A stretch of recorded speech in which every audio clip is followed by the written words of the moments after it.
Congratulations on the film, which I saw a couple of days ago, and it still really stayed with me. How did you get involved in this? How did you get cast in it, really? Right.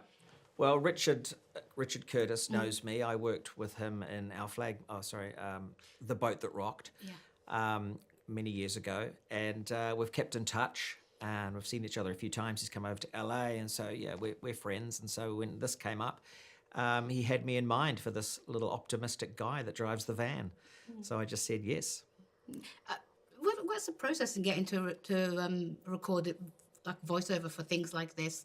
Do you get a fair bit of artistic freedom of doing what you want to do, because you're known for your sort of right the stuff that you do behind the scenes? So how much freedom did you get that, or did you have to completely stick to the script? Well, with this one, it's pretty much stick to the script. You know, Richard had a real idea of what he wanted this guy to be like, and one of his big things was he just keeps saying, I absolutely love this, or whatever the predicament or whatever the situation that he's in, he's optimistic. So he loves everything, you know, and so that was one of the things that we had to keep pushing, because there was a lot of calamity in this movie, and he's the one sort of shining light that keeps them going. We've got to get this. I love doing this. We'll be fine. So they can get back to the kids. So it was all there, and I find that with Richard's work, because he's such a great writer, that I don't even need to go off the page with him. Did you feel like he'd put some things there specifically for you, knowing the kind of stuff you'd done in the past? I think so, yeah.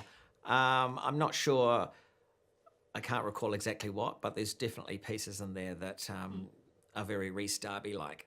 Yeah, and would you say this is, having done this, I mean, would you be open to doing more stuff with Richard, because his following is very specific? I mean, now that he is globally known, but his humour is very British. But you play very much a New Zealand character.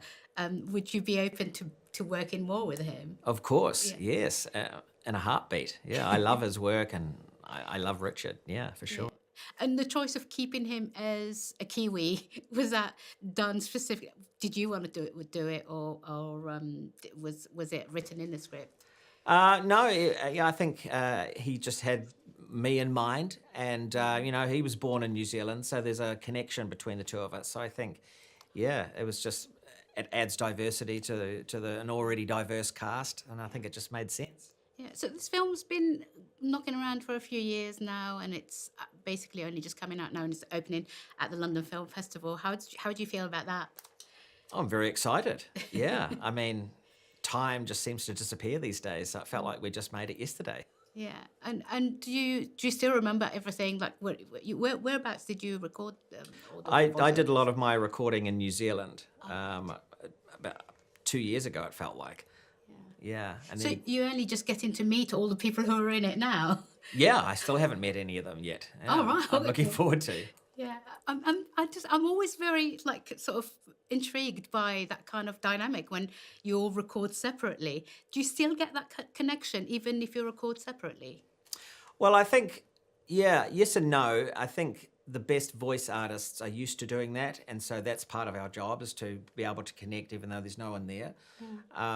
And also Simon, who's directing it, is very good at, they do the off lines with you and things like that, and so you do connect with the voice, but of course you can't see them anyway, so it's just the magic of being able to do good voice work.